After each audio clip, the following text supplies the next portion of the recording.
Setelah pemakaman suamiku, anakku mengantarku ke jalan terpencil dan berkata dengan nada yang entah mengandung kejengkelan atau kelelahan, bahwa aku harus turun di tempat itu saja. Begitu kalimat itu melayang di udara, aku tahu sesuatu yang lebih gelap daripada rasa duka telah menunggu.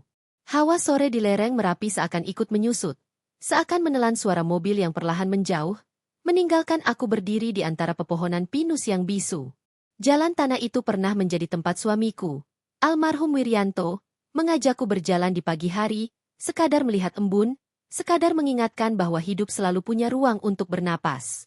Kini aku berdiri seorang diri, tanpa embun, tanpa tangan yang menggenggam, tanpa suara laki-laki yang telah menemaniku lebih dari 40 tahun. Tak pernah kubayangkan bahwa hari paling gelap setelah kepergiannya bukanlah saat aku menutup kedua kelopak matanya di rumah sakit, bukan ketika para dokter menggeleng pelan, bukan ketika tubuhnya tak lagi hangat dalam dekapku. Hari paling gelap justru datang dari dua manusia yang dulu kubesarkan dengan penuh cinta, yakni Dimas dan Laras.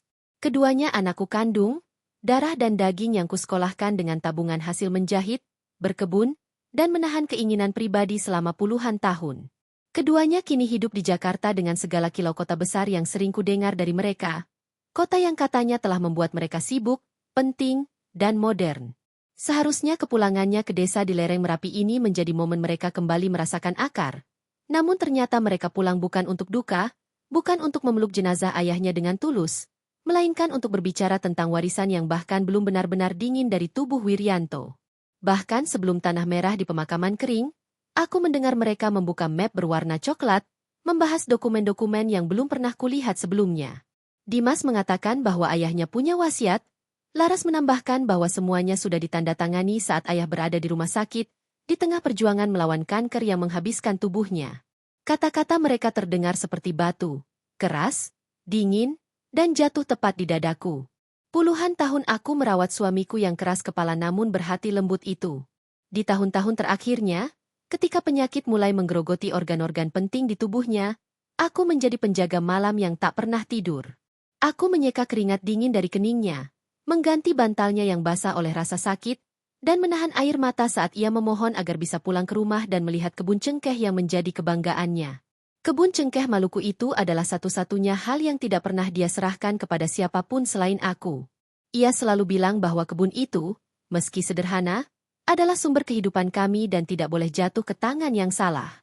Ketika anak-anak kami datang ke rumah sakit pada hari-hari terakhirnya, aku melihat betapa cepatnya tangan mereka mencari selembar kertas. Ada kecemasan terselubung yang bukan berasal dari rasa kehilangan, melainkan dari ketakutan kehilangan aset.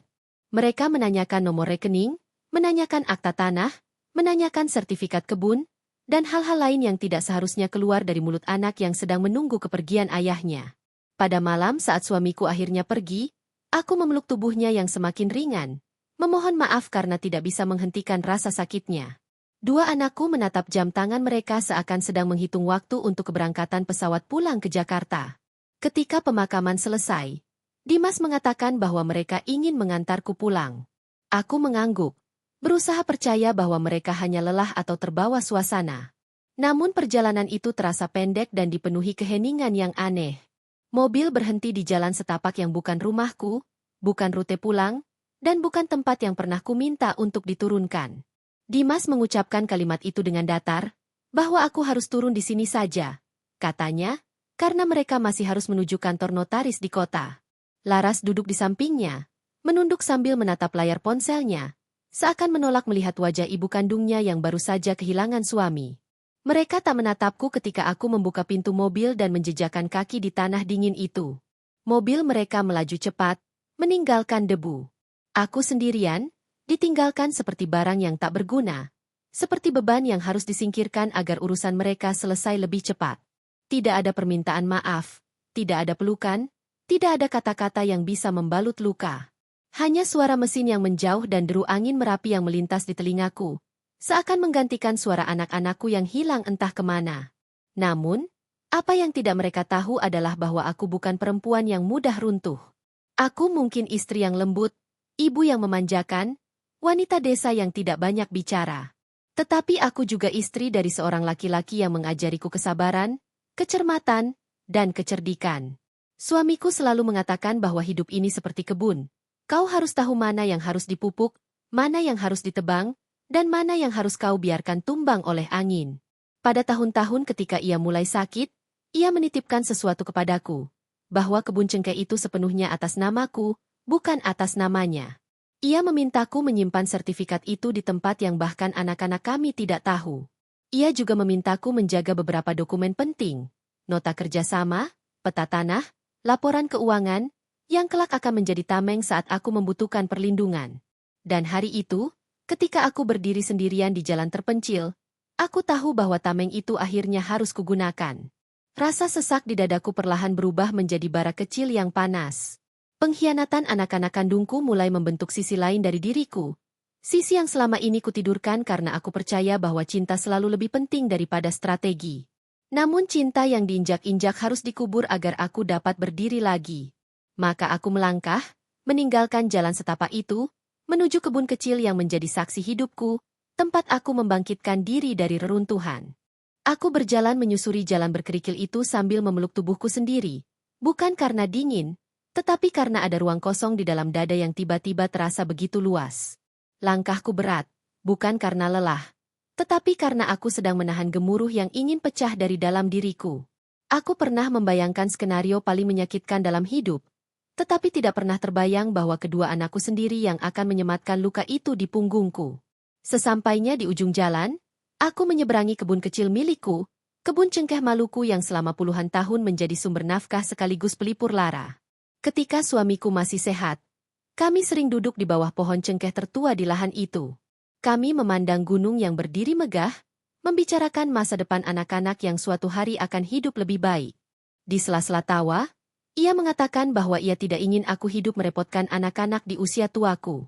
Ia ingin aku memiliki sesuatu yang bisa kulindungi sendiri, sesuatu yang tidak bisa disentuh oleh siapapun. Dan disitulah ia memutuskan untuk memindahkan seluruh hak kebun cengkeh itu atas namaku seorang. Saat itu aku protes.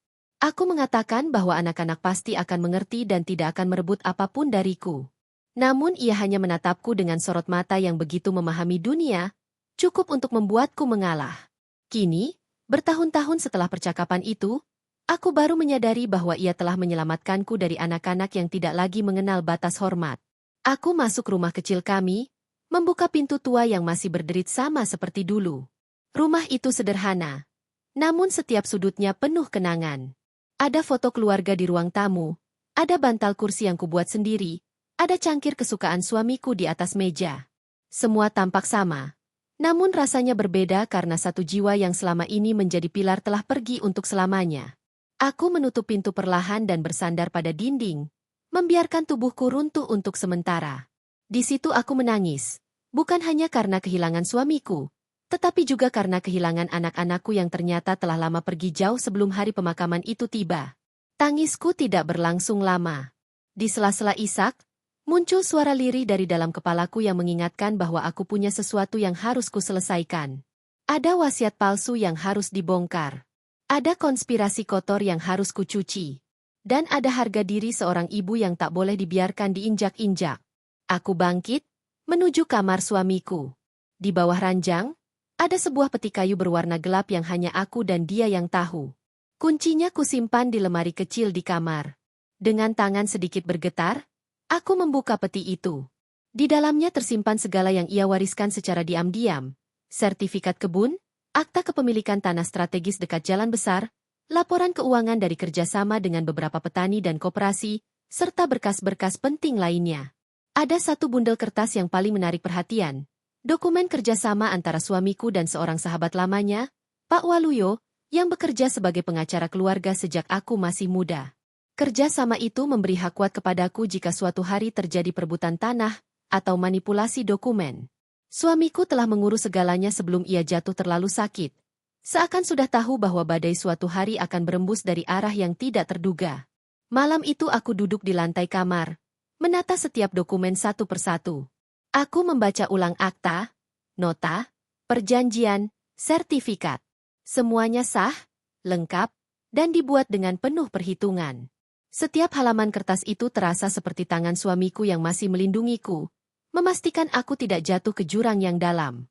Di sela membaca, ingatanku melayang pada momen ketika anak-anakku memperlihatkan dokumen, wasiat, milik suamiku.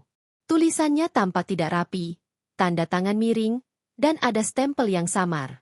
Aku tidak butuh waktu lama untuk memahami bahwa itu palsu. Aku memang tidak sekolah tinggi, tidak bekerja di kota besar, tetapi aku telah hidup cukup lama untuk tahu perbedaan antara dokumen asli dan rekayasa murahan. Keesokan paginya, aku berangkat ke rumah Pak Waluyo. Ia tinggal di kota kecamatan, perjalanan sekitar 1 jam dari rumahku. Aku membawa map berisi semua dokumen yang kutemukan semalam. Wajahnya terkejut melihat keadaanku. Ia tahu bahwa suamiku telah tiada. Namun ia tidak tahu apa yang terjadi setelah pemakaman. Tanpa dialog langsung, aku menceritakan semuanya. Tentang anak-anakku yang membawaku ke jalan terpencil dan menurunkanku tanpa penjelasan. Tentang dokumen palsu yang mereka tunjukkan. Tentang pemakaman yang berubah menjadi rapat soal warisan. Pak Waluyo memandangku lama. Ada kekecewaan yang begitu dalam pada wajahnya. Kekecewaan seorang sahabat melihat anak-anak yang dulu ia gendong berubah menjadi manusia tamak. Ia kemudian mempersilakan aku duduk dan mulai memeriksa dokumen yang kubawa. Setelah beberapa saat, ia menyatakan bahwa dokumen-dokumen peninggalan suamiku sangat lengkap dan kuat secara hukum. Ia mengatakan bahwa anak-anakku tidak punya hak untuk mengubah atau mengambil apapun tanpa persetujuanku. Pak Waluyo lalu menghubungi beberapa pihak terkait, termasuk pihak bank dan beberapa koperasi. Dalam 2 hari, seluruh rekening atas nama suamiku dan rekening gabungan yang kami miliki dibekukan sementara demi mencegah upaya pencairan atau pengalihan aset secara sepihak. Ia juga mengirimkan surat resmi ke notaris yang disebut anak-anakku, meminta verifikasi dokumen. Dan benar saja, stempel yang digunakan dalam wasiat itu bukan stempel resmi. Segalanya bergerak cepat. Pejabat desa pun dipanggil untuk verifikasi data pemilik tanah. 2 hari kemudian, terbongkarlah bahwa ada perusahaan properti rakus bernama PT Bumi Sejahtera yang berusaha mengakuisisi lahan strategis milik suamiku, dan anak-anakku kemungkinan telah berhubungan dengan mereka. Pengembang itu terkenal dengan cara kerjanya yang kotor, membujuk keluarga yang lemah, memalsukan kesepakatan, dan merebut tanah dengan harga murah. Semua itu membuat bara kecil di dadaku menyala semakin besar. Aku merasa campuran getir dan kekuatan tumbuh bersamaan. Mungkin beginilah rasanya bangkit dari tidur panjang. Setelah terlalu lama membiarkan diri menjadi ibu yang terlalu lembut. Pada hari keempat setelah pemakaman, aku memutuskan untuk berperang. Bukan perang fisik, tetapi perang kecerdikan yang telah disusun suamiku untukku. Dan aku siap menjalankannya. Hari-hari setelah pertemuanku dengan Pak Waluyo bergerak seperti arus sungai yang deras. Tenang di permukaan, namun menghanyutkan di bawahnya. Di desa, kabar tentang meninggalnya suamiku masih hangat. Tetangga datang bergiliran untuk mengucapkan bela sungkawa, membawa makanan kecil, duduk sebentar, lalu pulang dengan mata berkaca-kaca mengenang kebaikan almarhum Wiryanto. Tapi tidak satu pun dari mereka tahu bahwa di balik pintu rumahku, sebuah badai lain sudah mulai tumbuh. Aku duduk di ruang tamu setiap pagi, menatap kursi kosong tempat suamiku biasa membaca koran. Ada saat-saat ketika aku hampir menyerah pada kesedihan. Namun kemudian aku teringat tatapannya di malam terakhir kami bersama. Ia memegang tanganku dan menatapku dalam diam, seakan menitipkan kekuatan tanpa kata-kata. Tatapan itu kini menjadi jangkar yang menjaga diriku tetap tegak. Sementara itu, Pak Waluyo bekerja cepat. Ia menghubungi beberapa kenalan notaris, meminta pemeriksaan menyeluruh atas dokumen palsu yang ditunjukkan anak-anakku.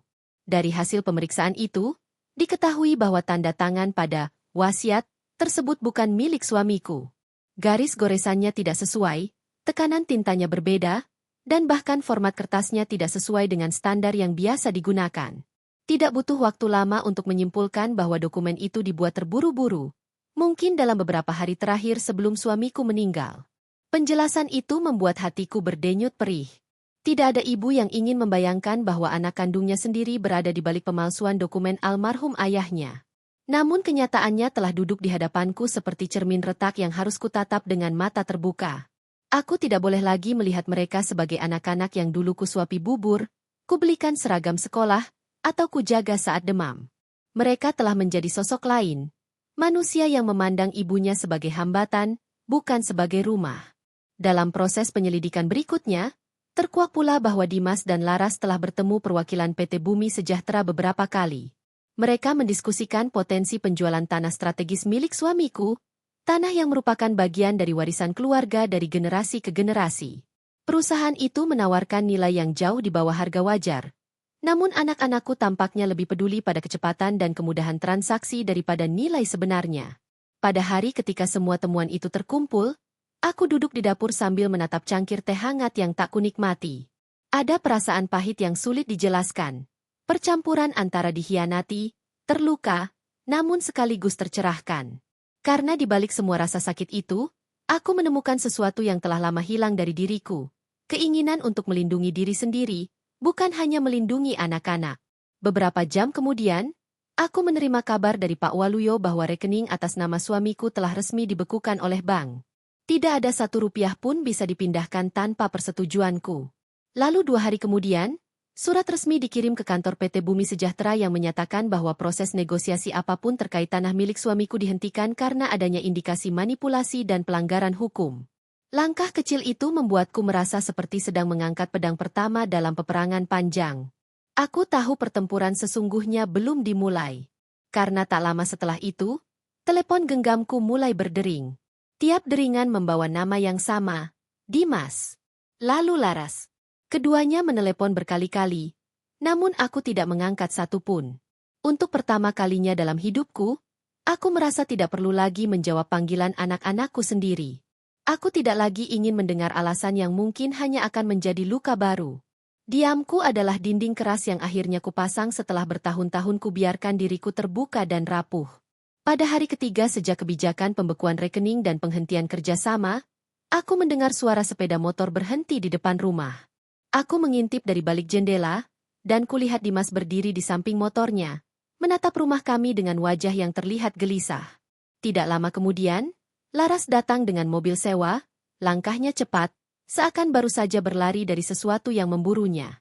Mereka mengetuk pintu berkali-kali.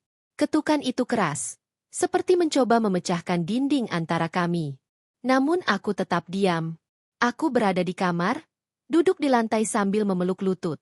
Aku tidak ingin mereka masuk. Tidak hari itu.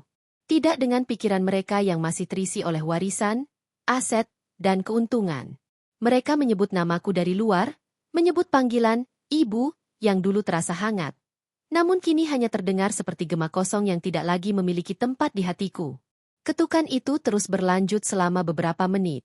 Lalu berganti menjadi suara langkah menjauh. Suara mesin mobil yang menyala, dan akhirnya keheningan kembali mengisi udara. Aku menarik napas panjang dan membiarkan diriku merasakan kekuatan baru yang tumbuh dalam sunyi itu. Aku tidak sedang melarikan diri. Aku sedang berdiri tegak. Malam itu, saat lampu di ruang tamu redup, aku menulis sesuatu untuk pertama kalinya setelah suamiku pergi. Aku menuliskan kalimat yang menjadi pijakan, bahwa aku tidak akan membiarkan siapapun, termasuk anakku sendiri, merusak warisan suamiku dan harga diriku. Aku menulisnya perlahan. Seakan setiap huruf adalah batu yang kutanam di pondasi kepastian. Beberapa hari berikutnya, kabar tentang penghentian pembelian lahan strategis milik suamiku sampai ke telinga pihak PT Bumi Sejahtera. Mereka mengirim surat ancaman halus, berisi kalimat panjang yang berputar-putar tentang proses hukum dan kompensasi. Namun aku tidak gentar. Dengan bantuan Pak Waluyo, aku menyiapkan respons yang tegas dan dingin. Setiap paragraf disusun dengan hati-hati, tanpa satupun nada emosional, hanya fakta dan hukum yang berdiri keras. Aku merasa seperti sedang memakai baju zirah pertama dalam hidupku, dan itu terasa sangat pas di tubuhku. Ketika semua itu berlangsung, tak sedikit warga desa yang mulai bertanya-tanya. Mereka melihat anak-anakku datang dan pergi dengan wajah resah. Mereka melihat perwakilan perusahaan datang ke balai desa dengan ekspresi penuh tekanan. Dan mereka melihat diriku tetap berjalan ke kebun setiap pagi, memeriksa pohon-pohon cengkeh dengan ketenangan yang mungkin tampak menipu. Namun hanya aku dan Tuhan yang tahu apa yang sedang berkobar di dalam diriku. Sesuatu yang tidak lagi lembut, namun juga tidak kejam. Sesuatu yang tidak lagi tunduk, namun juga tidak membabi buta. Sesuatu yang selama ini ditunggu suamiku untuk bangkit. Hari-hari berikutnya, ketenangan desa yang biasanya menenangkan kini berubah menjadi panggung bagi sesuatu yang jauh lebih rumit. Orang-orang mulai memperhatikan pergerakan yang tidak biasa. Mobil-mobil asing yang keluar masuk balai desa, petugas berseragam yang datang membawa map, serta beberapa laki-laki muda yang terlihat seperti staf perusahaan properti yang mondar-mandir menanyakan lokasi batas tanah. Meski tidak pernah menyebut namaku secara langsung, Aku tahu semua itu berjalan mengarah kepadaku. Aku tetap menjalani rutinitas seperti biasa. Setiap pagi, aku menyapu halaman rumah, menyirami bunga melati yang ditanam suamiku dulu, lalu berjalan ke kebun cengkeh. Di sana, aroma tanah basah dan daun cengkeh yang mengering di bawah sinar matahari memberiku ketenangan. Rasanya seperti kembali ke pelukan seseorang yang sudah tiada, tetapi meninggalkan jejak penghiburan. Kebun itu menjadi saksi bahwa aku masih memiliki sesuatu yang suamiku titipkan dengan penuh keyakinan. Sore hari, aku duduk di beranda sambil memperhatikan matahari tenggelam di balik bukit. Cahaya keemasan itu menyoroti perbukitan di kejauhan, membuat semuanya tampak seperti lukisan yang dilukis oleh waktu. Ada saat-saat ketika aku membayangkan suamiku duduk di sampingku, mengomentari warna langit, atau sekadar menggenggam tanganku tanpa suara. Dalam keheningan itulah, aku menemukan kekuatan untuk terus bergerak maju. Namun ketenangan sore itu tidak berlangsung lama. Suatu pagi, ketika aku baru selesai menimba air, Pak Waluyo datang dengan wajah yang lebih serius dari biasanya. Ia membawa beberapa lembar surat resmi yang baru ia terima pagi itu. Di dalamnya tertulis bahwa PT Bumi Sejahtera berusaha mengajukan klaim cepat atas tanah suamiku, dengan alasan bahwa ahli waris telah menyetujui proses pelepasan. Kalimat itu membuat darahku terasa naik ke kepala. Mereka mencoba menggunakan dokumen palsu sebagai dasar hukum. Mereka mencoba mengakui persetujuan dari anak-anakku yang bahkan tidak memiliki hak. Pak Waluyo membaca pernyataan itu perlahan, kemudian menatapku. Ada kekhawatiran di matanya, namun juga semacam dorongan. Ia tahu bahwa ini bukan hanya urusan hukum biasa. Ini adalah serangan terhadap martabat keluarga. Aku mendengarkan setiap penjelasannya, mencoba memahami bahwa permainan perusahaan ini tidak sederhana. Mereka memiliki koneksi, kekuatan, dan kemampuan untuk memutarbalikkan fakta. Namun yang mereka tidak tahu adalah bahwa aku tidak lagi berjalan sendirian. Dalam pertemuan itu, Pak Waluyo menjelaskan langkah-langkah berikutnya. Ia mengatakan bahwa kami harus menyiapkan bukti-bukti lebih kuat, dokumen yang menunjukkan pemalsuan tanda tangan, rekam jejak pertemuan rahasia anak-anakku dengan perwakilan perusahaan, serta bukti bahwa tanah itu adalah hak pribadiku sepenuhnya. Semua harus disusun seperti puzzle besar yang hanya bisa diselesaikan jika aku benar-benar siap masuk ke medan perang. Aku mengangguk. Tidak ada lagi keraguan dalam diriku. Bahkan ketika Pak Waluyo melihatku dengan tatapan cemas seolah bertanya apakah aku sungguh siap menghadapi semua ini, aku menjawabnya dengan ketenangan yang tidak pernah kusadari ada di dalam diriku. Aku tahu bahwa perjuangan ini bukan sekadar untukku, tetapi untuk suamiku yang telah mempercayakan hidup dan hartanya padaku. Beberapa hari berikutnya, aku mulai menyusun bukti bersama Pak Waluyo. Kami mendatangi sekretaris desa, meminta salinan dokumen lama yang membuktikan kepemilikan suamiku atas tanah itu sebelum ia memindahkannya padaku. Kami bertemu ketua koperasi yang masih menyimpan tanda tangan asli suamiku dalam perjanjian kerja. Kami mengunjungi bank untuk mendapatkan rekaman transaksi yang menunjukkan bahwa aku terlibat langsung dalam pengelolaan kebun cengkeh selama bertahun-tahun. Setiap potongan informasi itu menjadi batu fondasi yang semakin memperkuat posisiku. Namun semakin kuat posisiku, semakin resah anak-anakku. Di hari kelima setelah pergerakan hukum dimulai, suara kendaraan berhenti lagi di depan rumah. Dari jendela, aku melihat Laras turun dari mobil. Kali ini wajahnya tidak lagi sekaku sebelumnya. Ada lingkar hitam di bawah matanya, seakan ia kurang tidur. Ia membawa tas kecil di tangannya, berjalan lambat menuju teras. Dimas datang beberapa menit kemudian, berdiri di sampingnya. Mereka berdua tampak seperti orang yang baru saja kehilangan kendali hidup mereka. Aku tetap duduk di ruang tamu, namun kali ini tidak menghindar. Ada bagian dari diriku yang ingin melihat bagaimana rupa mereka ketika seluruh rencana licik mereka mulai runtuh. Mereka mengetuk pintu dengan lebih pelan. Tidak ada ketergesaan seperti sebelumnya. Tidak ada nada emosional. Hanya ketukan hati-hati yang terdengar seperti permohonan. Namun aku tetap tidak membuka pintu. Mereka akhirnya berbicara dari luar, suaranya lirih. Seakan menyadari bahwa seluruh lentera kesombongan yang dulu menerangi hidup mereka kini padam. Tanpa dialog langsung, aku memahami bahwa mereka memohon agar aku mau berbicara. Mereka menyebutkan bahwa mereka akan menjelaskan semuanya. Mereka menyebutkan bahwa mereka menyesal. Mereka menyebutkan bahwa mereka membutuhkan bantuanku untuk menghentikan proses hukum yang mulai menekan kehidupan mereka di kota. Namun aku tetap diam. Diam itu bukan kekejaman. Diam itu adalah pengakuan bahwa mereka telah memilih jalannya sendiri. Aku hanya mengikuti konsekuensi dari pilihan itu. Setelah beberapa menit, suara mereka semakin lemah, hingga akhirnya hanya suara langkah yang menjauh dan mesin mobil yang menyala. Ketika malam tiba, aku mengunci pintu dan duduk di ruang tamu sendirian.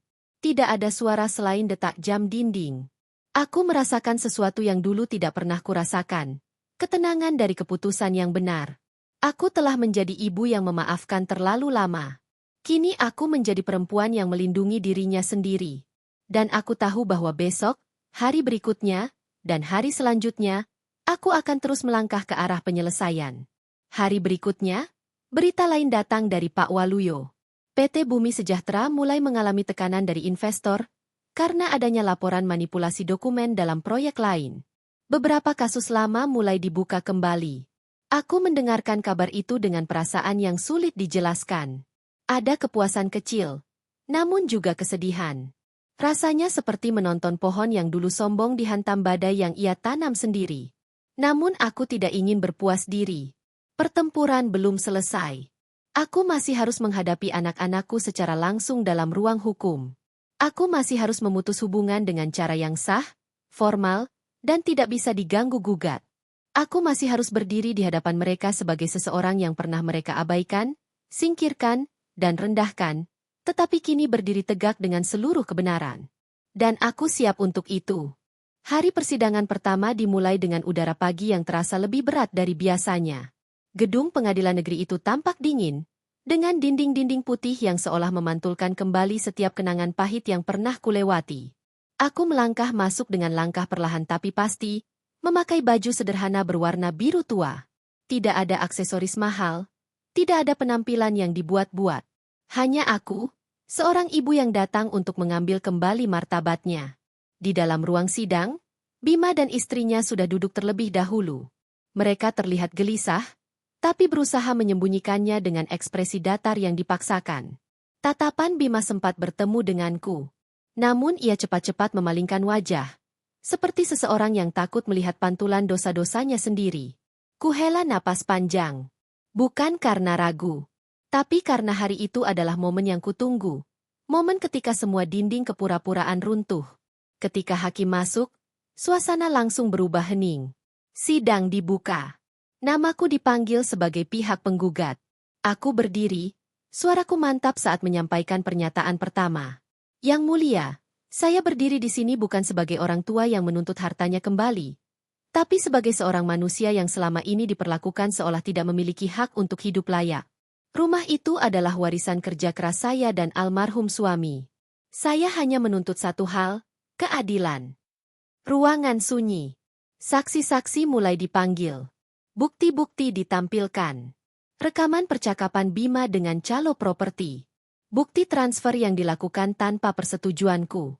Surat kuasa palsu yang dicetak tergesa-gesa.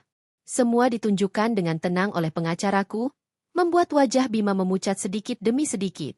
Istrinya, yang selalu menjadi kompor di belakang segala tindakan, tampak mulai kehilangan kendali. Tangannya gemetar. Sesekali ia memelototi Bima, seakan menyalahkan suaminya yang ternyata tidak cukup licik untuk menyembunyikan dosa mereka. Dan untuk pertama kalinya sejak ini semua dimulai. Aku melihat sesuatu di mata Bima. Bukan marah, bukan benci, tapi takut.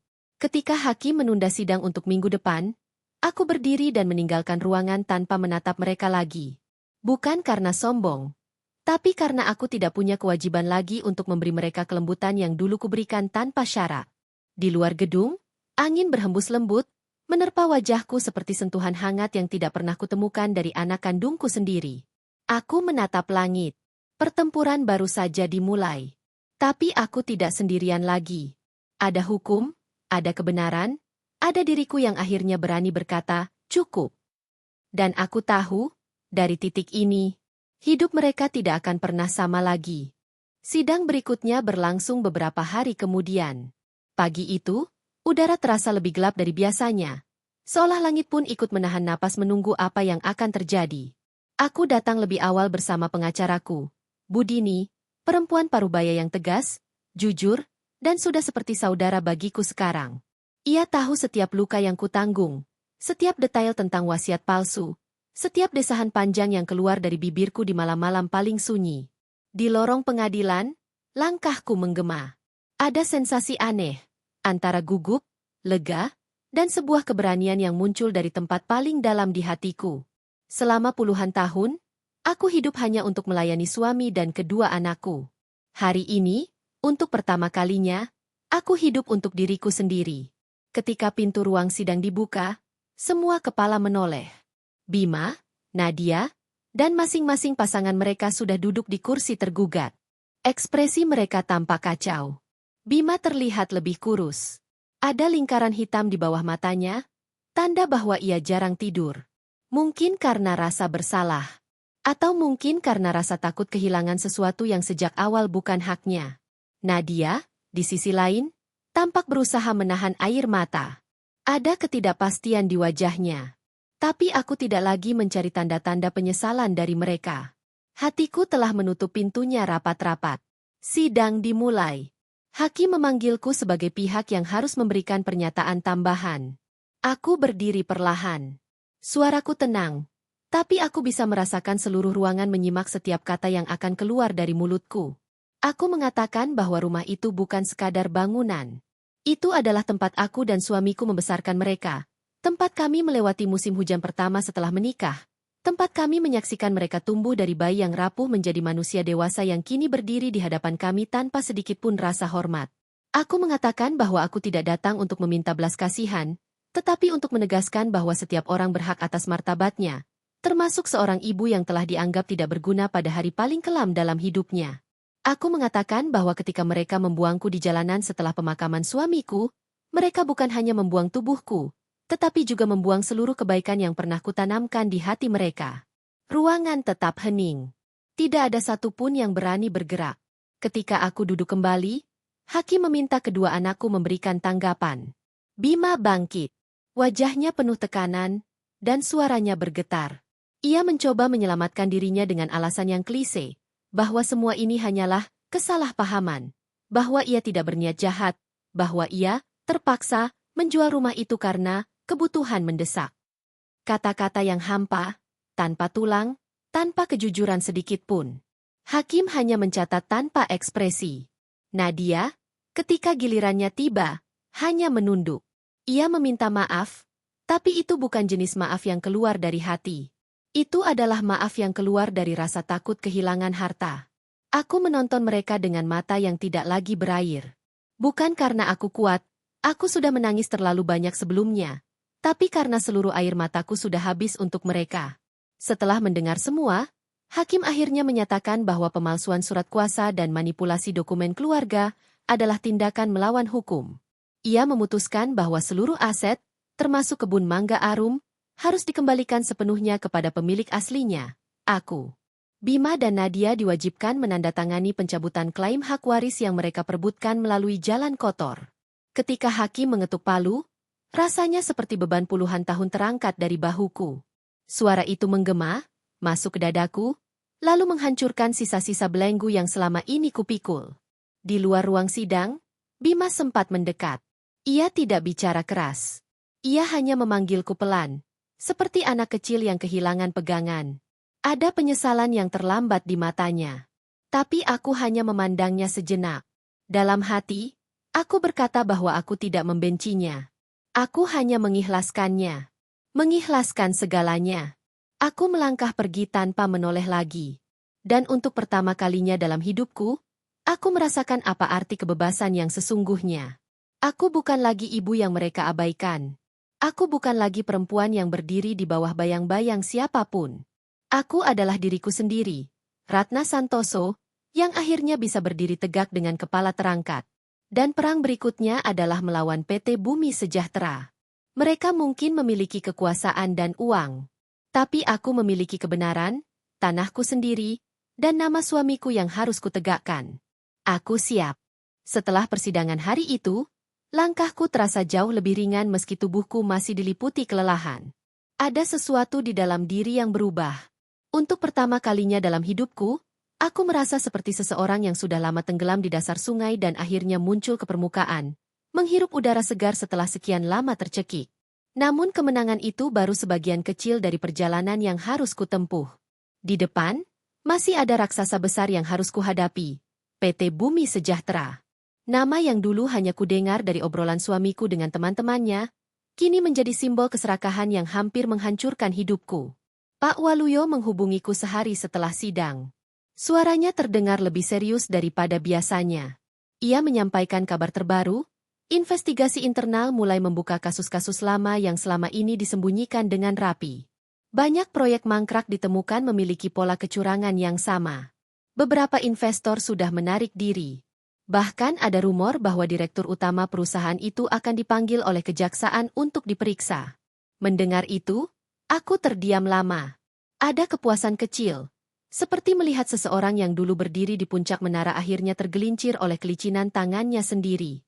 Tapi ada pula rasa getir yang menempel seperti dinding lembab yang sulit dikeringkan. Keruntuhan mereka tidak membuatku gembira. Yang membuatku tenang adalah kenyataan bahwa semua ini bukan dilakukan olehku, tetapi oleh kebenaran yang selama ini mereka injak. Meski begitu, aku tidak berniat berhenti di sini. Aku menolak menjadi korban yang hanya menunggu nasib. Aku ingin memastikan bahwa perusahaan itu tidak lagi merusak hidup orang lain. Tidak lagi memanfaatkan kelengahan keluarga yang sedang berduka seperti yang mereka lakukan padaku. Itulah sebabnya aku duduk bersama Budini dan Pak Waluyo malam itu, di ruang tamu rumahku yang kecil namun penuh kenangan. Di meja tersusun rapi dokumen-dokumen lama yang telah kami kumpulkan. Sertifikat asli tanah kebun mangga arum, bukti pembayaran pajak, surat rekomendasi dari almarhum suamiku, serta arsip korespondensi lama antara suamiku dan kepala desa yang dulu membantu pengembangan kebun itu. Di antara semua itu, ada satu dokumen yang membuat mereka terdiam lama. Dokumen itu ditulis tangan oleh suamiku sendiri. Ia menuliskan keinginannya untuk menjadikan kebun mangga arum sebagai lahan yang tidak boleh dialihkan kepada pihak manapun tanpa persetujuanku. Ia menuliskan alasannya, bahwa kebun itu adalah simbol kerja keras kami selama puluhan tahun, simbol pengorbanan kami untuk keluarga, simbol cinta dari dua orang tua yang hanya ingin memberikan masa depan terbaik untuk anak-anak mereka. Aku membaca tulisan tangan itu dengan jantung yang serasa diremas. Suamiku tahu sejak dulu. Ia tahu bahwa suatu hari mungkin akan ada pihak yang mencoba merebut semuanya. Termasuk kemungkinan dari orang-orang yang kami lahirkan dan besarkan sendiri. Malam itu, kami menyusun strategi. Langkah pertama, mengajukan permohonan perlindungan aset atas seluruh lahan yang menjadi hakku, agar tidak bisa dipindahtangankan hingga seluruh proses hukum selesai. Langkah kedua, menuntut PT Bumi Sejahtera atas percobaan manipulasi dokumen, pemalsuan persetujuan, dan penyalahgunaan wewenang dalam proses akuisisi lahan. Langkah ketiga, mengajukan laporan balik kepada direktur terkait pencatutan nama suami dan keluargaku dalam dokumen internal yang mereka gunakan untuk menipu investor lain. Semua proses itu tidak mudah, tidak cepat, tidak indah. Tapi aku tidak takut. Aku sudah pernah berdiri sendirian di jalan sunyi setelah pemakaman suamiku. Aku sudah pernah dibuang seperti beban. Dan jika aku bisa melewati hari itu, maka tidak ada ancaman perusahaan sebesar apapun yang bisa membuatku gentar lagi. Minggu berikutnya, aku menghadiri pertemuan mediasi di kantor kecamatan. Ruangan itu kecil, dengan kipas angin tua yang berputar lambat. Di dalamnya hadir perwakilan dari PT Bumi Sejahtera. Orang-orang yang dulu menyapaku dengan senyum palsu ketika datang menawarkan uang recehan demi tanah yang jauh lebih berharga. Hari itu, tidak ada sapaan hangat dari mereka. Mereka tahu aku bukan lagi perempuan tua yang mudah dibohongi. Mereka datang membawa dokumen tebal. Aku datang hanya membawa satu, kebenaran yang tak bisa dipalsukan. Ketika sesi mediasi dimulai, perwakilan perusahaan mencoba menegosiasikan ulang harga pembelian lahan. Mereka menawarkan angka yang lebih tinggi dari sebelumnya, seolah uang bisa menebus penghinaan yang telah mereka lakukan. Aku tetap diam. Aku hanya menatap mereka satu persatu, membuat mereka gelisah. Aku akhirnya membuka suara ketika mereka mencoba meyakinkan bahwa ini demi masa depan desa. Aku mengatakan bahwa masa depan tidak bisa dibangun dari kebohongan. Aku mengatakan bahwa desa ini tidak membutuhkan proyek yang pondasinya adalah manipulasi.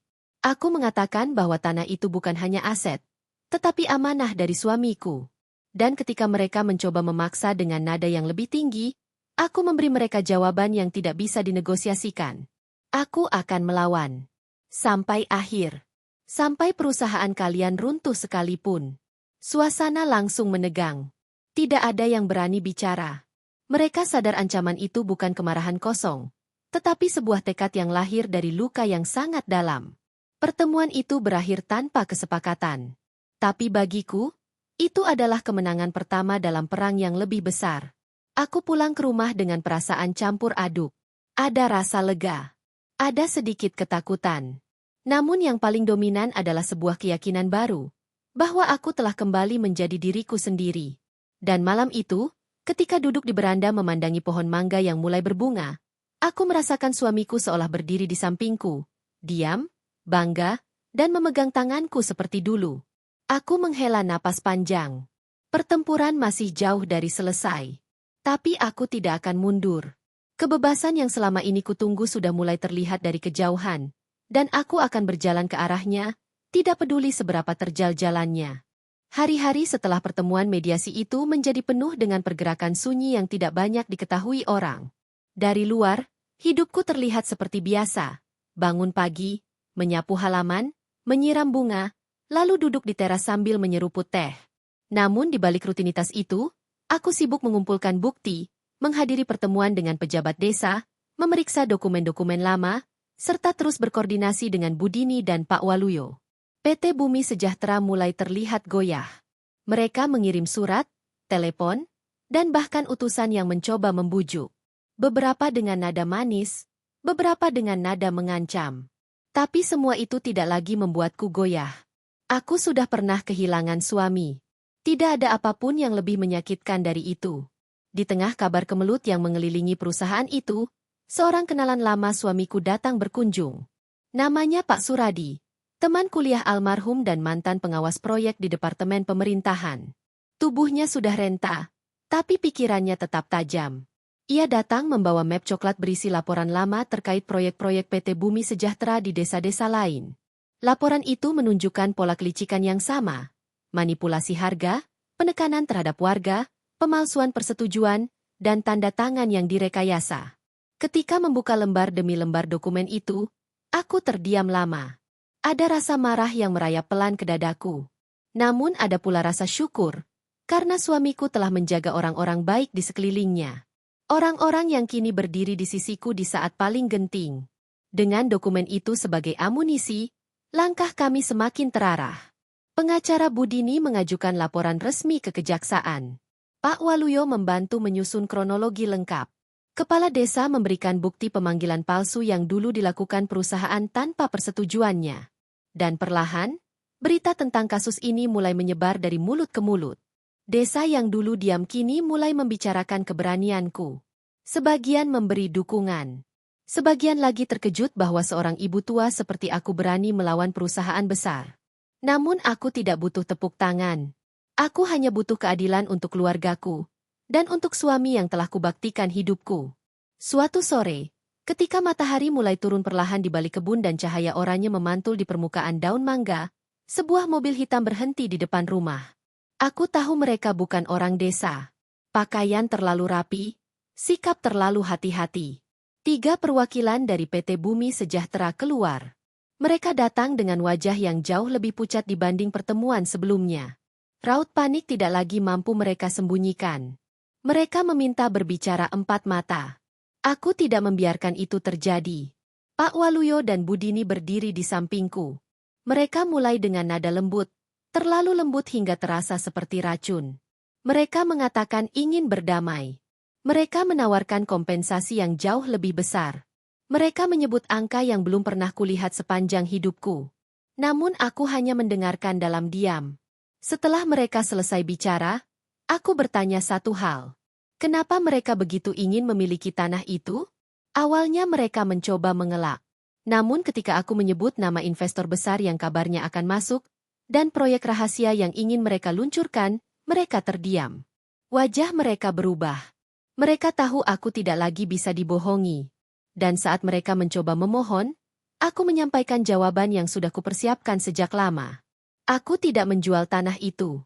Aku tidak akan menyerahkannya. Aku akan melawan, sampai perusahaan kalian runtuh sekalipun. Salah satu dari mereka menegang, jelas tidak terima jika diancam oleh seorang perempuan tua yang dulu dianggap tak berdaya. Tetapi sebelum ia sempat membuka suara, aku menatapnya tajam, tatapan yang membuatnya mundur setengah langkah. Mereka akhirnya pergi dalam keadaan kalah, meski tidak mengatakannya dengan kata-kata. Setelah mobil itu menjauh, Budini menepuk bahuku. Ia tidak memujiku, tidak mengatakan apapun yang bermakna. Tapi cara ia menatapku membuatku tahu bahwa aku telah melangkah melewati batas yang dulu bahkan tak berani kubayangkan. Beberapa minggu berlalu, dan seperti badai besar yang akhirnya menghantam kota lemah, kabar buruk mulai berjatuhan mengenai PT Bumi Sejahtera. Direktur utama mereka resmi ditetapkan sebagai tersangka dalam investigasi pemalsuan dokumen. Beberapa komisaris mengundurkan diri. Investasi baru dibekukan. Proyek besar mereka dibatalkan.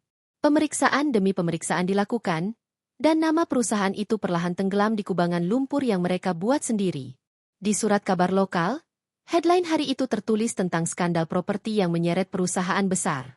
Mungkin hanya 5 paragraf kecil di halaman 3.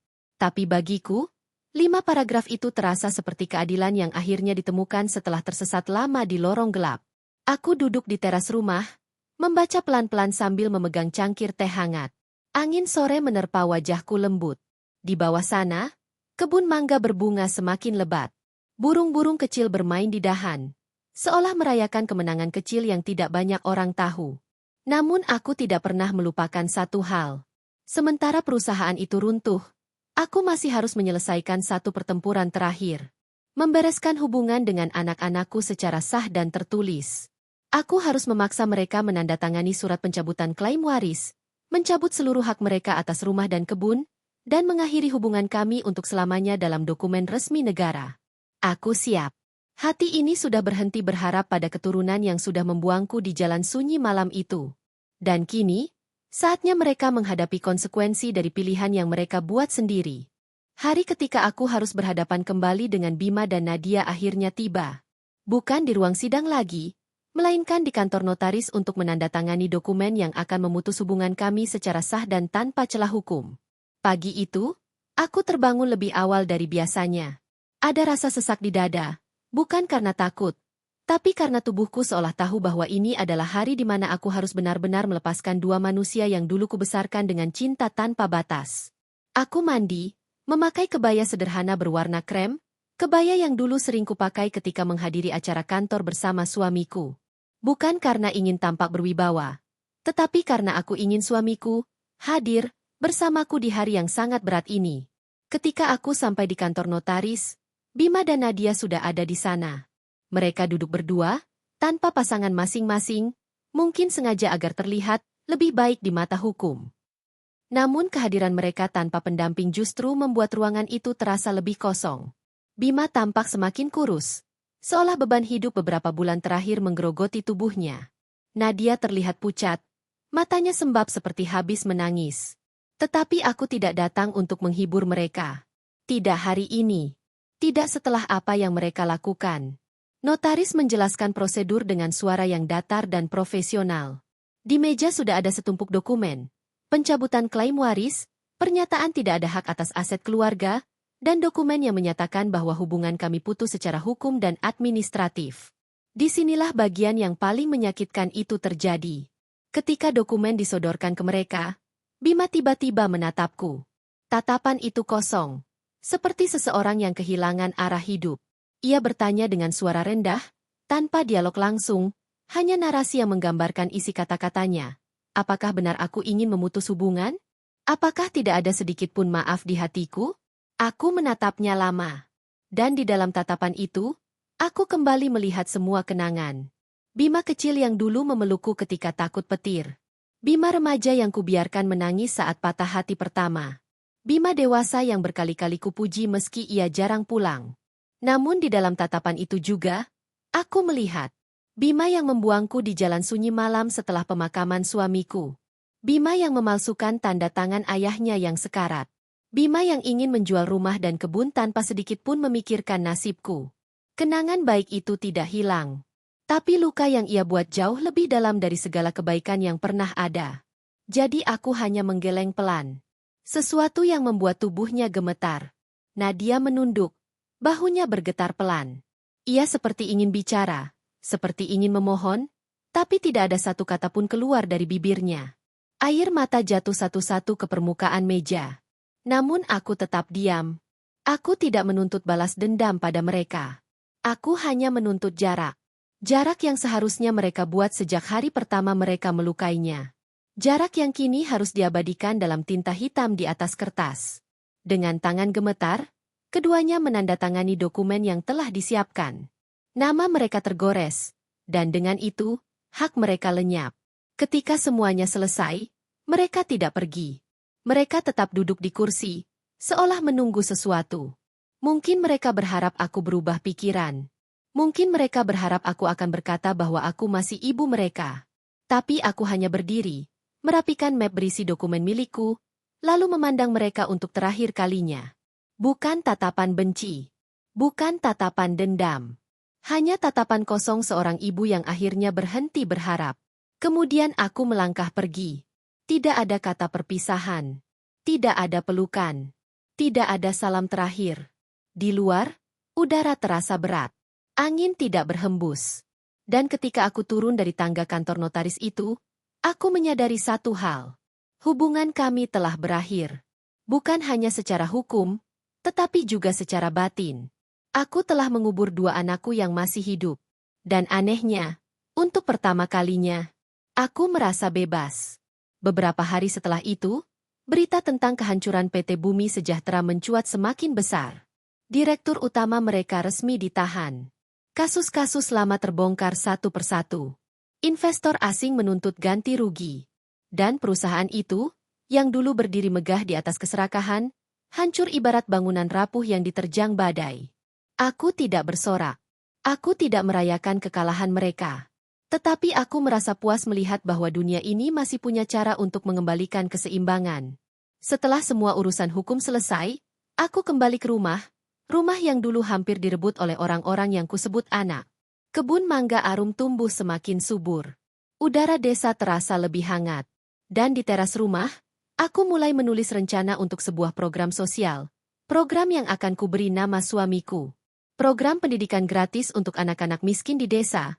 Sesuatu yang dulu sering dibicarakan suamiku ketika tubuhnya masih kuat dan suaranya masih penuh semangat.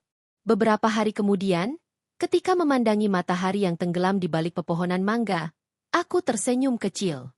Senyum yang tidak pernah muncul sejak suamiku meninggal. Aku menyadari satu hal. Aku telah melewati badai terburuk dalam hidupku. Aku telah kehilangan banyak hal. Namun aku juga telah mendapatkan diriku kembali. Dan pada akhirnya, meski harus melepaskan anak-anak yang tidak ingin lagi mengenalku, aku benar-benar merasa damai. Dan itulah kebebasan sejati. Aku menarik napas panjang sebelum membuka pintu ruang mediasi berikutnya. Suasana di luar saja sudah cukup menyesakan.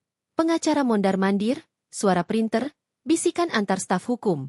Semuanya seperti mengingatkanku bahwa hidupku kini sudah masuk ke ranah yang tidak pernah kubayangkan puluhan tahun lalu. Ketika satu-satunya hal yang kupikirkan hanyalah bagaimana membesarkan anak-anak dengan layak. Di dalam ruangan, Bima dan Sari sudah duduk. Wajah mereka terlihat letih, tapi bukan letih karena penyesalan, lebih seperti orang yang terganggu kenyamanannya. Pengacara mereka tampak sibuk membolak-balik berkas, seolah sedang mencari celah untuk membalikan keadaan yang sudah jelas tidak bisa mereka selamatkan. Ketika aku masuk, semua mata mengarah kepadaku. Namun aku tidak menundukkan kepala. Aku duduk dengan tenang, menyilangkan tangan di pangkuan, menunggu hakim mediator mulai bicara. Baik. Hakim membuka berkas. Hari ini kita membahas permintaan Bu Laksmita mengenai pemutusan hubungan keluarga secara legal terkait harta warisan dan hak kepemilikan. Bu Laksmita meminta hak penuh atas aset yang sebelumnya diperdebatkan. Ada jeda. Hakim menatapku. Apakah benar begitu, Bu? Benar, Yang Mulia. Jawabku, suaraku stabil. Saya ingin semuanya diputus dengan jelas. Tidak ada lagi yang menggantung. Tidak ada lagi kesempatan bagi siapapun untuk memanfaatkan nama saya. Aku bisa melihat Bima menelan ludah. Sari gelisah memegang tasnya. Pengacara mereka akhirnya angkat bicara. Yang mulia, pihak kami menganggap permintaan ini terlalu ekstrim. Bagaimanapun, saudara-saudara ini adalah anak kandung. Tidak sepantasnya hubungan darah diputuskan begitu saja. Aku tersenyum kecil. Senyum yang tidak pernah mereka lihat dariku sebelumnya. Senyum seseorang yang sudah selesai menjadi korban. Hubungan darah? Ulangku pelan, namun cukup terdengar di seluruh ruangan. Hubungan darah tidak pernah hilang. Tapi hubungan sebagai keluarga bisa mati. Dan mereka sudah menguburnya sejak lama. Ruangan itu langsung sunyi. Bahkan hakim mediator pun sempat berhenti menulis. Bu, apakah Anda yakin? Tanya hakim, kali ini dengan suara lembut. Seperti seseorang yang tahu bahwa luka yang ia dengar bukan luka kecil. Aku menatap hakim itu lurus. Yakin. Mereka menjual rumah suami saya tanpa izin. Menguras tabungan saya. Meninggalkan saya hidup sendiri saat saya paling membutuhkan. Hanya karena saya tidak lagi menguntungkan. Aku menggeser map di hadapanku. Di dalamnya, bukti lengkap pengabaian, pemalsuan, dan transaksi ilegal atas namaku. Apa itu bukan cukup untuk menunjukkan bahwa hubungan sebagai keluarga sudah tidak ada? Detik itu, Bima akhirnya bersuara. Nada suaranya tinggi seperti orang yang kehilangan kendali. Bu, kita kan keluarga. Masa gara-gara hal ini? Aku langsung menatapnya. Dingin. Gara-gara hal ini? Bima, kamu menjual rumah bapakmu sendiri. Kamu memalsukan tanda tangan saya. Kamu membuat ibu kandungmu hampir terlantar. Dan sekarang kamu masih berani bilang, gara-gara hal ini? Bima terdiam. Wajahnya merah, tapi bukan karena malu, karena tersudut. Sari menatapku kosong. Mungkin dia baru menyadari bahwa mereka tidak lagi bisa menyelamatkan diri dengan manipulasi emosional. Hakim mengetuk pena ke meja, memecah ketegangan. Baik, katanya perlahan. Kalau begitu, kita lanjutkan proses sesuai prosedur. Keputusan final akan dibacakan dalam sidang berikutnya. Aku mengangguk. Tenang, mantap, tanpa keraguan. Saat aku berdiri untuk pergi, Bima memanggil dengan suara pelan, nyaris seperti anak kecil yang kehilangan sesuatu. Bu, ibu nggak sayang sama kita? Aku berhenti, tapi tidak menoleh. Kemudian aku menjawab dengan suara yang sangat lembut, namun sangat tegas. Aku sayang. Tapi aku lebih sayang diriku sendiri, yang selama ini kalian injak-injak. Dan aku melangkah pergi. Untuk pertama kalinya dalam hidupku, aku merasa benar-benar merdeka. Sidang final berlangsung seminggu kemudian. Langit pagi itu mendung, bukan gelap, hanya berat, seperti menahan sesuatu yang besar. Persis seperti dadaku. Ketika aku memasuki ruang sidang, suasananya lebih tegang dari sebelumnya. Media sudah mulai mencium aroma kasus keluarga yang melibatkan perusahaan besar yang sedang goyang, PT Bumi Sejahtera. Kamera dilarang masuk, tapi wartawan tetap menunggu di luar. Bima dan Sari hadir lagi. Kali ini wajah mereka lebih kusut. Mungkin karena proses hukum yang mulai menyeret mereka sebagai pihak yang harus bertanggung jawab secara pidana atas pemalsuan dokumen. Mungkin karena tekanan dari kantor. Atau mungkin karena baru kali ini dalam hidup mereka merasakan kehilangan kendali. Hakim memasuki ruangan. Semua berdiri. Setelah formalitas dibacakan, hakim membuka berkas tebal berisi bukti yang sudah kukumpulkan dalam diam selama bertahun-tahun aku diperlakukan sebagai beban. Baik, setelah mempertimbangkan seluruh keterangan, bukti tertulis, dan pengakuan para pihak, hakim menatapku, lalu menatap Bima dan Sari. Pengadilan memutuskan untuk mengabulkan permohonan Ibu Laksmita. Jantungku seperti berhenti sebentar. Lalu hakim membacakan satu persatu keputusannya. Menetapkan bahwa segala bentuk pengelolaan aset milik almarhum suami Ibu Laksmita berada sepenuhnya di bawah kendali dan kepemilikan tunggal Ibu Laksmita. Menetapkan bahwa tindakan penjualan rumah tanpa izin pemilik sah dinyatakan sebagai tindakan ilegal dan memberikan hak kepada Ibu Laksmita untuk membatalkan transaksi tersebut. Menetapkan bahwa tindakan pemalsuan dokumen oleh Bima dan Sari akan diproses oleh aparat hukum sesuai dengan ketentuan yang berlaku. Ruangan seolah tak bergerak. Hakim menutup berkas. Dengan demikian, perkara dinyatakan selesai. Selesai. Kata yang selama ini rasanya mustahil kudengar. Begitu palu diketuk, aku menundukkan kepala, bukan karena kalah, tapi karena lega. Seperti ada beban puluhan tahun yang akhirnya terlepas dari tubuhku. Namun sesuatu terjadi ketika aku hendak keluar dari ruang sidang. Sari tiba-tiba berdiri dan menubruk langkahku. Ibu, tolong, jangan biarkan ini berlanjut ke kasus pidana. Suaranya pecah. Wajahnya berantakan oleh air mata yang entah asli atau taktik seperti yang sering ia pakai. Aku mohon, Bu, aku punya anak kecil, kalau aku di penjara, gimana mereka? Untuk sesaat, langkahku terhenti. Ada bagian dari diriku, bagian yang paling ibu, paling manusia, yang masih bisa merasakan luka dan takut orang lain. Tapi kemudian aku melihat Bima di belakangnya. Wajahnya tidak menangis, tidak menyesal. Hanya ketakutan akan kehilangan status sosialnya. Dan pada saat itu aku tahu. Mereka menangis bukan karena sadar. Mereka menangis karena kalah. Aku menatap Sari dengan tenang. Aku tidak berniat menjebloskan siapapun ke penjara, kataku pelan. Hukum yang akan memutuskan. Bukan aku. Tapi Bu, Ibu bisa cabut laporan? Aku tidak akan mencabut apapun. Suaraku tegas. Tidak bergetar. Karena kalau hari ini aku mundur, kalian akan kembali seperti dulu. Dan aku akan kembali menjadi wanita tua yang kalian injak seenaknya. Sari memegangi lenganku, memohon-mohon. Tapi aku menepis tangannya perlahan. Semoga ini menjadi pelajaran. Bukan untuk kalian saja, tapi untuk aku juga. Bahwa cinta seorang ibu tidak boleh membuatnya buta. Aku berbalik. Dan dengan langkah paling tenang yang pernah kuambil dalam hidup, aku berjalan meninggalkan mereka, membiarkan hukum dan karma bekerja sesuai jalannya. Di luar ruang sidang, angin sore berhembus lembut, mengibaskan kerudung tipisku. Rasanya, untuk pertama kalinya dalam puluhan tahun, aku bisa bernapas. Aku tidak lagi menjadi korban. Tidak lagi menjadi bayangan di rumah sendiri. Tidak lagi menjadi ibu yang ditinggalkan, dimanfaatkan, dan dilenyapkan dari hidup anak-anaknya. Aku kini berdiri sebagai diriku sendiri. Dan dengan itu, babak baru hidupku dimulai. Beberapa hari setelah sidang terakhir itu, hidupku seperti memasuki ruang yang sunyi namun luas. Tidak ada lagi suara-suara menusuk yang memintaku mengalah. Tidak ada lagi kewajiban yang menahanku untuk memaafkan demi harmoni yang tidak pernah ada. Rasanya seperti duduk di tepi sungai setelah badai panjang. Air masih keruh, masih membawa serpi-serpi cabang patah, tetapi arusnya mulai tenang. Namun ketenangan itu tidak berlangsung lama. Pertempuran berikutnya menunggu. Dan kali ini lawanku bukan darah dagingku lagi, melainkan kekuatan besar yang selama ini membuatku terpojok, PT Bumi Sejahtera.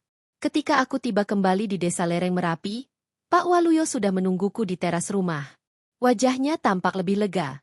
Namun di balik itu ada kilatan kelelahan. Seperti seseorang yang berlari bersama badai dan baru sempat berhenti. Ia mengabarkan perkembangan terbaru, perusahaan itu mulai disorot secara nasional. Investor global menarik dana mereka. Beberapa proyek berhenti mendadak karena dokumen lingkungan tidak valid. Bahkan ada kabar bahwa direktur utamanya telah dicekal ke luar negeri karena indikasi gratifikasi. Aku mendengarnya dengan perasaan rumit. Sebagian diriku merasa puas, bukan karena mereka tersakiti, tetapi karena kebenaran yang selama ini dikubur akhirnya muncul ke permukaan. Tapi sebagian lagi merasa getir. Tidak pernah ada kemenangan yang benar-benar manis jika seluruh perjalanan ditempuh dengan darah dan air mata. Sore itu, ketika matahari sudah menuruni punggung gunung dan cahaya jingga menerobos sela pepohonan cengkeh, aku duduk di halaman menghadap kebun yang dulu dikelola suamiku. Angin membawa aroma tanah basah, mengingatkanku pada caranya mengajakku menanam bibit pertama di sini. Dengan tangan yang masih kuat, dengan impian sederhana, ingin meninggalkan sesuatu yang hidup meski ia kelak tiada. Aku menyentuhkan jari ke tanah, merasakan dinginnya. Untuk pertama kali setelah semua proses hukum itu selesai, aku menangis. Bukan karena anak-anakku, bukan karena sakit hati, tapi karena rasa lega yang begitu besar hingga tubuhku tidak mampu menahan luapannya. Kebun ini, tanah ini, namaku tercatat sebagai pemiliknya bukan karena suamiku ingin menyelamatkan harta dari anak-anak kami. Bukan. Ia melakukannya karena ia tahu aku yang paling mencintai tempat ini.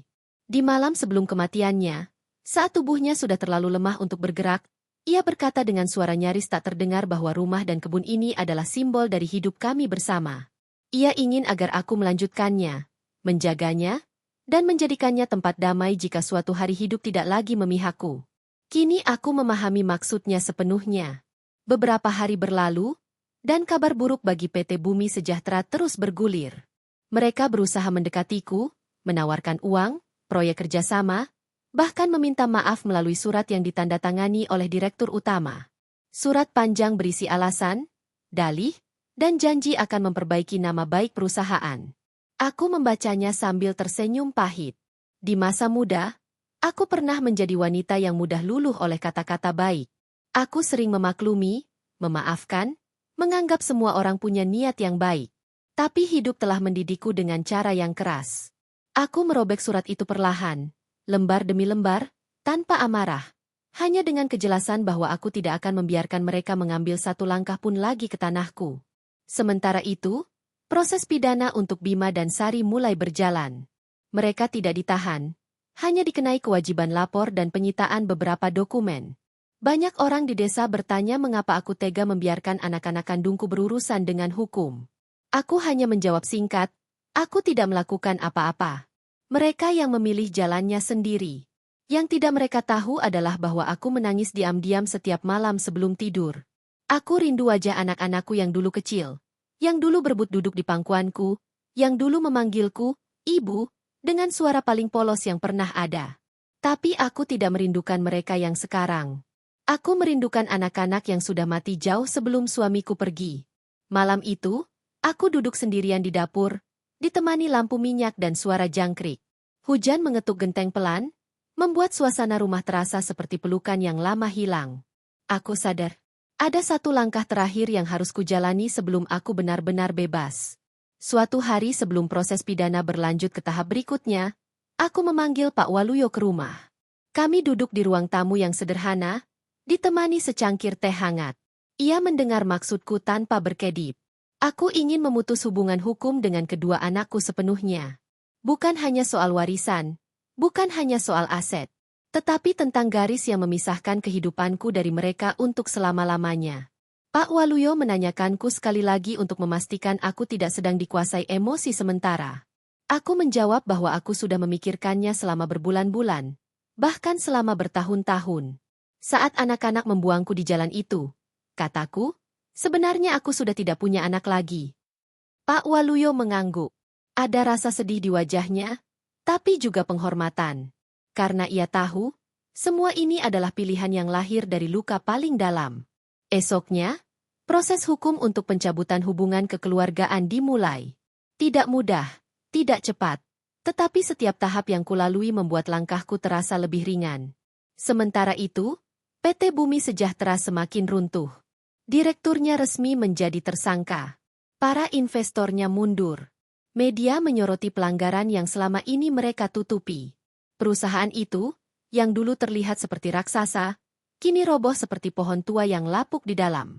Suatu pagi, ketika kabar resmi mengenai penetapan tersangka diumumkan, aku berdiri di tepi kebunku. Udara dingin lereng gunung menyentuh kulitku, membawa aroma dedaunan basah. Aku menatap ke jauh, ke arah jalan desa yang dulu menjadi tempat terakhir anak-anakku menurunkanku.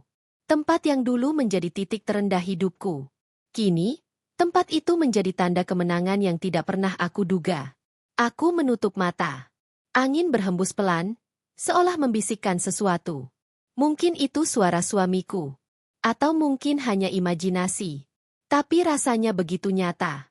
Seolah ia berkata bahwa aku sudah sampai di titik yang pernah ia doakan. Sebentar lagi, aku akan melanjutkan bagian terakhir dari perangku. Setelah itu, baru aku benar-benar bisa hidup. Beberapa minggu setelah runtuhnya PT Bumi Sejahtera, proses hukum keluargaku memasuki babak akhir. Namun ada satu keputusan besar yang belum kusampaikan pada siapapun, bahkan pada Pak Waluyo. Keputusan itu datang bukan dari amarah, bukan dari dendam yang membara, melainkan dari kesadaran yang perlahan tumbuh selama aku melewati semua badai ini. Aku ingin memulai sesuatu yang baru. Bukan untuk membuktikan apapun.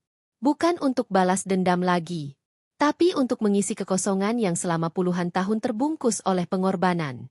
Pada suatu pagi yang dingin dan berkabut, aku duduk di teras rumah, menatap kebun cengkeh yang mulai dipenuhi tunas muda. Embun menggantung di ujung daun, memantulkan cahaya matahari yang perlahan naik dari balik punggung Merapi. Suasana itu memberi ketenangan yang tidak pernah kutemukan selama hidupku di tengah anak-anak yang sukses namun kosong hatinya.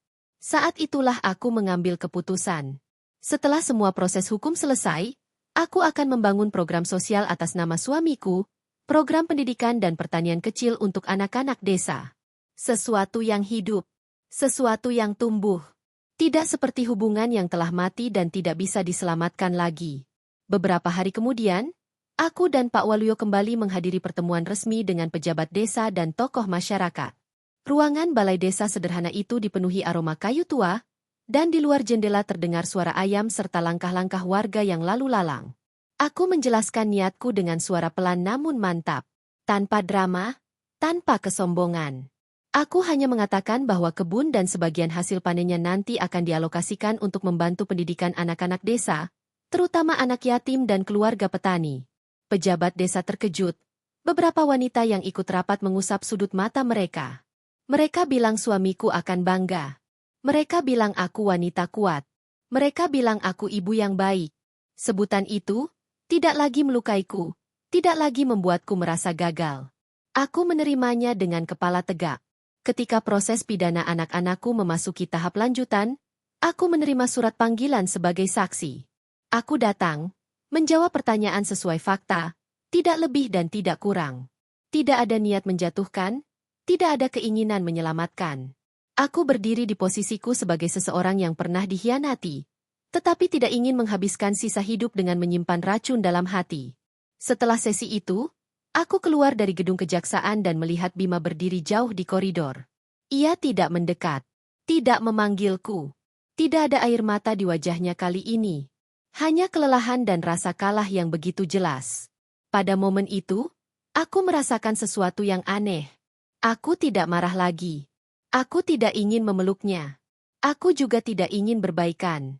Yang kurasakan hanyalah, selesai. Sebuah titik yang selama ini kucari-cari. Puncak dari semuanya datang pada hari pencabutan hubungan kekeluargaan itu disahkan di pengadilan. Hanya aku, Pak Waluyo, dan beberapa petugas administrasi yang hadir.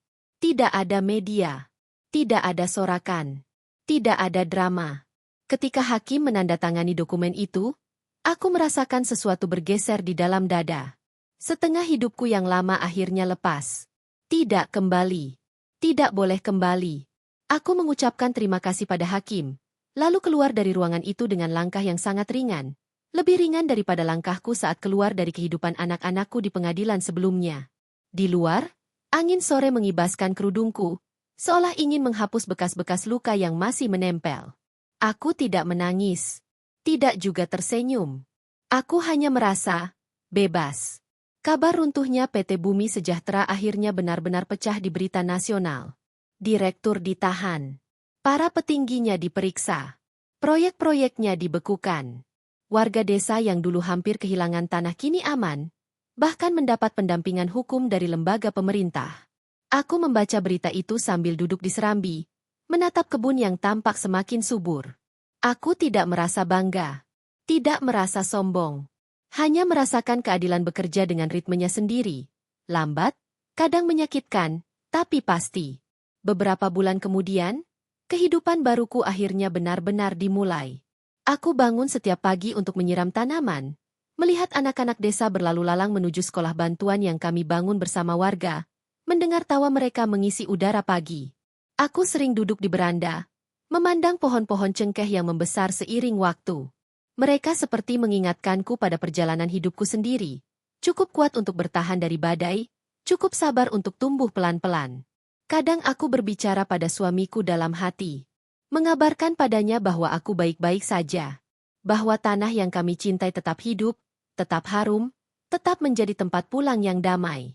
Pada suatu sore yang tenang, aku berdiri di tengah kebun, memandangi matahari yang turun perlahan di balik lereng Merapi. Warna langit berubah dari emas ke jingga, kemudian merah lembut. Di detik itu aku tahu. Aku tidak lagi sendiri. Aku tidak lagi dihancurkan masa lalu. Aku tidak lagi terikat oleh anak-anak yang telah memilih jalannya. Aku kini hidup dengan caraku sendiri. Dengan nama suamiku yang tetap kujaga. Dengan warisan cinta yang kubangun ulang menjadi sesuatu yang bermanfaat. Dan dengan itu, aku benar-benar merasakan kebebasan yang selama ini hanya kupahami sebagai mimpi. Sebuah kebebasan yang tidak datang dari membalas, tetapi dari akhirnya memilih diriku sendiri. Penutup itu datang pada suatu pagi yang sangat sunyi. Sunyi yang bukan sepi, melainkan keheningan yang terasa seperti doa. Aku bangun lebih awal dari biasanya. Udara lereng gunung masih menempel dingin di kulit. Di luar, langit belum sepenuhnya terang, dan embun menggantung di ujung daun seperti butiran kaca kecil. Hari itu tak ada agenda besar, tak ada rapat desa, tak ada surat panggilan hukum. Hanya hari biasa. Namun entah mengapa, ada sesuatu yang terasa berbeda. Aku keluar ke halaman, berjalan perlahan menyusuri jalan setapak menuju kebun. Tanah terasa lunak di bawah kakiku, aroma cengkeh dan tanah basah bercampur dalam udara pagi. Hari ini, aku tidak membawa apa-apa, tidak peralatan berkebun, tidak juga buku catatan panen. Aku hanya ingin berjalan, merasakan setiap detik tanpa tergesa. Ketika matahari akhirnya menampakkan dirinya dari balik punggung gunung, sinarnya jatuh pada pohon cengkeh tertua di kebun ini, pohon yang kutanam bersama suamiku puluhan tahun lalu, saat kami baru menikah. Pohon itu kini tinggi, kokoh, dengan batang yang kasar dan daun yang lebat. Ia berdiri seperti penjaga yang sabar, menyimpan cerita lebih banyak daripada yang bisa ditampung oleh kata-kata. Aku menyentuh kulit batangnya. Dingin, keras, namun hidup. Dalam diam itu, kenangan datang seperti bayangan lembut.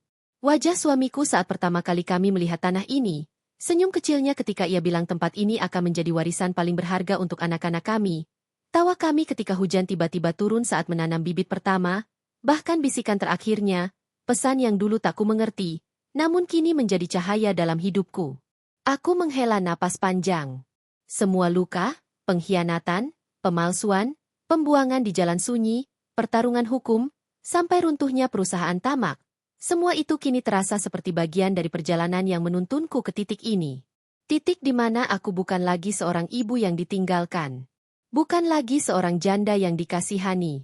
Bukan lagi wanita tua yang disingkirkan. Aku adalah diriku sendiri. Dan tanah ini, kebun ini, program sosial yang akan kutinggalkan, semua ini menjadi saksi bahwa aku memilih hidup, bukan dendam. Bahwa aku memilih berdiri, bukan merangkak kembali kepada orang yang tega menurunkanku di jalan terpencil selepas pemakaman suamiku. Beberapa anak desa berlarian melewati tepi kebun, memanggilku dari kejauhan. Mereka melambai sambil tersenyum, membawa buku dan tas kecil mereka. Pagi itu adalah hari pertama sekolah bantuan dibuka kembali setelah renovasi kecil-kecilan. Suara mereka seperti nyanyian lembut yang menyapu sisa-sisa gelap dari hatiku. Aku tersenyum. Senyum yang datang dari tempat yang tidak pernah bisa dijangkau oleh pengkhianatan anak kandungku. Senyum yang tumbuh dari luka, tetapi tidak lagi berdarah. Ketika mereka menghilang di tikungan, angin berhembus pelan. Udara membawa aroma cengkeh yang hangat, seperti pelukan yang telah lama kutunggu. Aku berdiri tegak, memandang hamparan tanah yang dulu pernah diperebutkan. Tanah yang menjadi alasan mereka mengkhianatiku. Tanah yang sempat ingin direbut oleh pengembang rakus. Tanah yang hampir hilang karena kebodohan dan keserakahan. Namun kini, tanah itu kembali menjadi hidup. Menjadi sumber kebaikan. Menjadi tempat untuk membangun masa depan, bukan medan perang. Aku menarik napas lagi, kali ini lebih ringan, lebih bebas. Ada kesejukan yang meresap sampai dada, bukan dari udara pegunungan, tapi dari keputusan yang sudah kupilih.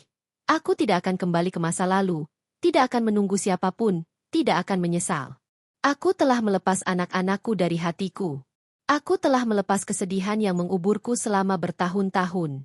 Dan sekarang, aku hanya memilih berjalan ke depan. Dengan langkah pelan namun mantap, aku kembali menapaki jalan menuju rumah. Jalannya masih sama, berbatu, sedikit berkelok, dikelilingi semak dan pohon. Namun untuk pertama kalinya, aku merasakannya sebagai jalanku sendiri, bukan bayangan dari lelaki yang sudah tiada, bukan sisa-sisa masa lalu yang menahanku. Ketika aku memasuki halaman rumah, matahari sudah naik sepenuhnya. Cahayanya jatuh pada teras, memantulkan warna hangat ke dinding dan jendela. Rumah ini bukan lagi simbol kesepian, bukan lagi tempat menyimpan luka. Rumah ini kini menjadi tempat hidupku dimulai ulang. Tempat aku menutup luka dan membuka jalan baru. Aku berhenti sejenak di ambang pintu, memandang ke dalam, tempat penuh kenangan, tapi juga penuh kemungkinan. Dalam hatiku, ada suara yang pelan, tenang. Sudah cukup. Kamu sudah sampai. Aku mengangguk kecil. Karena ya, akhirnya, setelah semua badai, pengkhianatan, dan pertempuran panjang itu, aku sudah sampai. Sampai pada kedamaian yang benar-benar milikku. Sampai pada hidup yang tidak lagi ditentukan orang lain. Sampai pada kebebasan yang lebih manis dari kemenangan manapun. Dengan langkah ringan, aku memasuki rumah. Pintu tertutup perlahan di belakangku. Dan untuk pertama kalinya dalam hidupku, aku benar-benar merasa pulang. Malam itu, setelah semuanya usai, setelah air mata reda dan suara amarah tenggelam dalam sunyi, Laras duduk sendirian di teras rumah. Rumah yang dulu penuh tawa, lalu berubah menjadi neraka, dan kini, entah apa. Angin malam menyentuh pipinya, meninggalkan rasa dingin yang tak sedingin ruang kosong di hatinya. Ia memejamkan mata, membiarkan segala kenangan lewat seperti kabut bergerak lambat. Tentang suami yang dulu ia cintai. Tentang mertua yang ia hormati. Tentang pengorbanan yang tak pernah dianggap cukup. Tentang luka yang ia kumpulkan bertahun-tahun hingga berubah menjadi keberanian. Gue bukan korban lagi, bisiknya lirih, suara yang akhirnya terdengar mantap untuk pertama kali dalam hidupnya. Di kejauhan, suara langkah kecil terdengar. Anaknya menghampiri sambil memeluk pinggang Laras. Mama nggak apa-apa. Laras mengusap kepala kecil itu. Nggak, nak, kita baik sekarang. Kita mulai hidup kita sendiri. Baru kali ini ia mengucapkan kalimat itu, dan percaya. Rumah itu terasa lebih lapang. Lebih jujur, tanpa parasit, tanpa tekanan yang membuatnya lupa bernapas. Ia telah mengambil kembali seluruh kendalinya, meski harus melalui pertempuran yang meremukkan hati. Tapi ada sesuatu yang tidak pernah dipatahkan oleh siapapun, dirinya sendiri. Besok mungkin tidak mudah. Besok mungkin masih penuh serpihan masa lalu. Tapi malam itu, Laras tahu satu hal pasti. Ia telah kembali menjadi tuan atas hidupnya. Bukan lagi wanita yang ditindas. Bukan istri yang dibungkam. Melainkan perempuan yang belajar bangkit, melawan, dan menang. Ia berdiri, menggenggam tangan anaknya. Yuk, masuk. Mama tutup pintu rumah ini. Ia menoleh sekali, terakhir kali. Dan buka hidup baru. Pintu tertutup. Cerita lama ikut terkunci di belakangnya.